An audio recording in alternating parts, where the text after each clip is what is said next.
Business School Africa, while they're calling for an overall of broad-based black economic empowerment.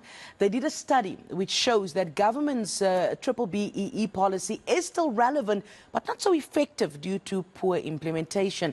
The research also highlights implementation failures such as corruption and limited reach to small enterprises. Black Management Forum Managing Director Monde Ndlovu joins us live in studio for this conversation. Monde, good afternoon to you. Thank you so much for coming to unpack some of what the research has uncovered. Let's start with how the research was conducted and perhaps briefly some of the key outcomes of it. Thank you very much for having us. Good afternoon to yourself and to your viewers. Firstly, we then focused on doing a study with managers specifically, which is critical because the study was not about asking South Africans in general as to what do they think about B-BBEE and transformation. And the reason for that is that managers are responsible for the day-to-day implementation of company policy. And so their views, their interpretation of B-BBEE and transformation is paramount because they are at the cold face of implementing company policy and decision making, so they can see the movement of decisions and to what extent are they implemented. Number two, we then spoke to, in terms of the quantitative approach, over 500 managers, 527 I think to be exact. Then we also had a qual aspect as well in terms of enriching some of the discussions and then engaging one-on-one apart from the quant approach as well. When you go even further in terms of analyzing who we're talking to, over 40% of respondents are sitting at exco and board level.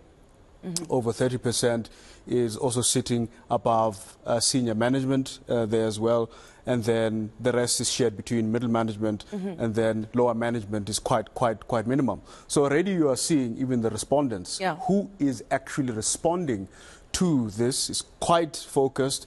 Who are the decision makers? And when you look at in terms of how long they've been in those specific organizations, a lot of them over 10 years plus in terms of, so we're talking to people who are relevant. Now, again, when you look at the other very important part of the research as well is that those who responded who are non-compliant at all, it's about 14%. That number is a bit high in terms of non-compliance. So already you can see that between those who are non-compliant, I think it's about 9% have no idea that they're compliant or not. Those who are level 1 is over 30% or so. So you can see the disparity between non-compliant, those who are level 1, etc.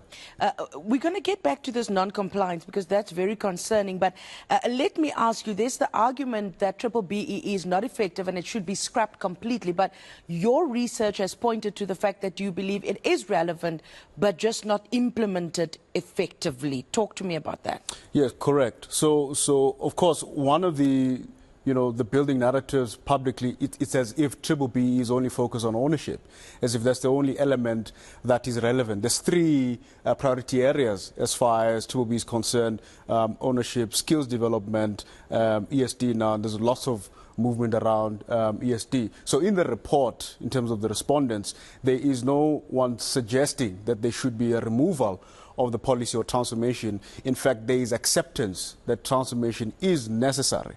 And hence, when you then begin to look at some of the recommendations coming through, the recommendations are not suggesting that B-BBEE and transformation should take a back seat at all. So some of the recommendations, for an example, increased due diligence, right? And that is speaking to procurement. And we've seen a lot of procurement challenges in the country specifically. Number two, expanded skills development. Invest more in SMMEs or MSMEs, especially in developing those specific skills as well. In fact, another report which came out from the B-BBEE Commission that spoke about skills development, how much listed companies spend on skills development in a particular era was around 11 billion rands. And the question is, where are those beneficiaries, as an example? So those who are calling for the removal of this policy must also explain to us that why don't we need management control, which is supported and driven by employment equity on the one side, and those numbers we have them from the Commission's point of view, the Commission for Employment Equity, from the year 2000 to date. We've seen black people move into management both in the public and private sector as well. You've got skills development, and there's some numbers there that have come through. There's ESD. Some good programs which came through in certain corporates in terms of enterprise development and supply development, the socio-economic development. So what is then the logic? Because people are only discussing two things when they want B-BBEE to be repealed. They're discussing ownership and specific individuals. But even when you analyze the ownership element, there's trusts that have been involved, there's foundations that have been involved, there's been employee share schemes been involved, even SMMEs part of consortiums as well. But that detail is actually not coming out even when people say there's a problem with the ownership. Standard Bank is a very good example with one of the employee share schemes. One example around 2015 or so when the deal wound up.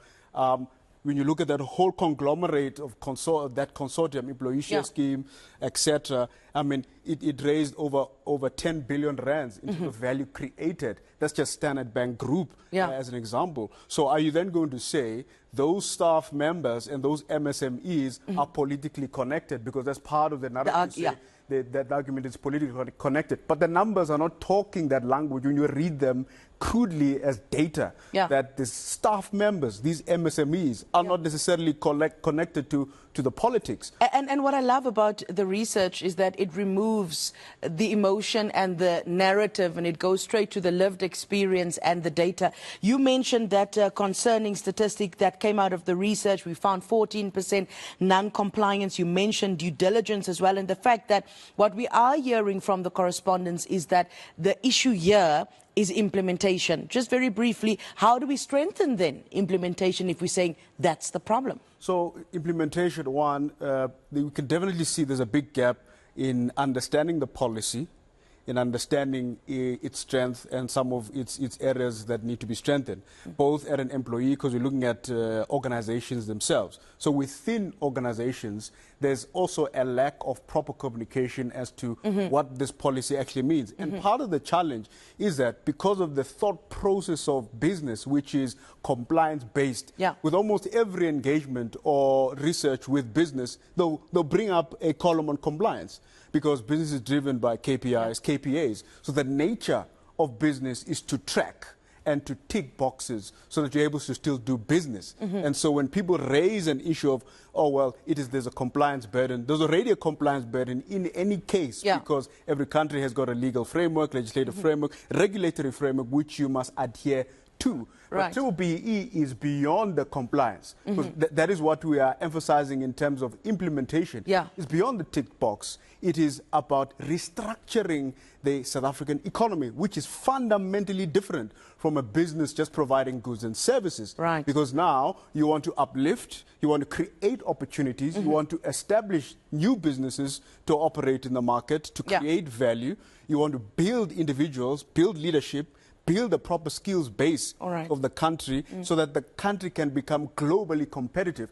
That is a fundamental shift in how business usually thinks on a day-to-day basis. Absolutely. A quite intriguing, thought-provoking conversation and data coming out of your research. Thank you so much for unpacking some of that for us. I encourage you, if this intrigued you, go and unpack some of the research or the outcomes of the study done by the Black Management Forum and Henley Business School of Africa. This was, of course, Black Management Forum's Managing Director, Monde Ndlovu.